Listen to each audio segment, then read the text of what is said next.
میخوام یه رازی رو بهتون بگم.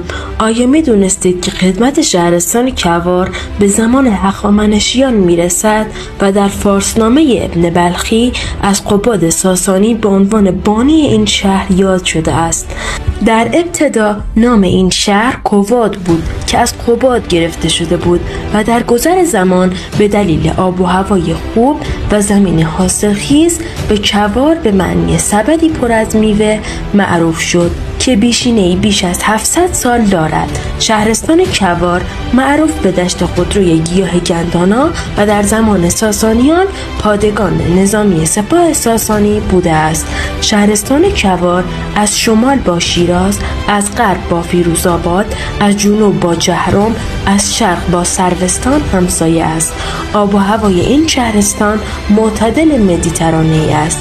طبق آخرین آمار سال 1402 جمعیت این شهرستان حدوداً 100,000 نفر بوده است. لهجه مردم منطقه کوار فارسی لری و در مواردی ترکی قشقایی می باشد. کمی تحت تاثیر لهجه شیرازی نیز می باشد. تعدادی از شخصیت‌های تاریخی و مشاهیر کوار را می‌توان معتمد دیوان کواری، علی به کواری، سعید کواری، ملا ماندگار بورکی نام برد.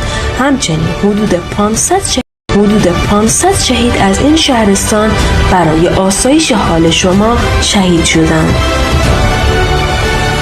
دشت کوار به دلیل خاک حاصلخیز و آب دائمی در رده‌های بالای تولید محصولات زراعی و کشاورزی در سطح کشوری می باشد و مهمترین قطب‌های تولید انگور و انواع میوه‌های دیگر است.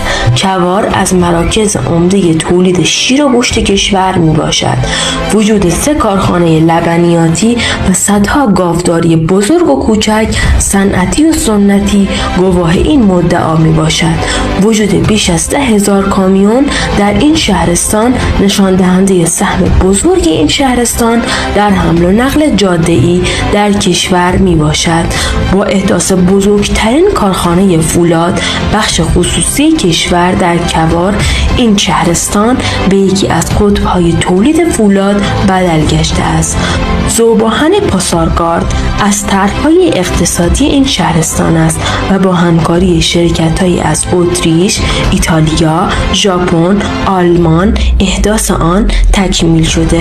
یکی از مجهزترین کارخانه‌های خوراکدان و طیور شیریندانه در این شهرستان میباشد و همچنین کارخانه قند و ده‌ها واحد تولید مختلف در این شهرستان مشغول به فعالیت میباشند. بیشترین تولید آجر در استان فارس نیز مربوط به شهرستان کوار میباشد. اگه میخوای اطلاعات بیشتری از کوار داشته باشی با پیج چیزهای کواری همراه باش و برای دلگرمی ما برای تولید محتوای بیشتر و جالبتر ما رو دنبال کنید و قلب سفید پست های ما رو قرمز کنید.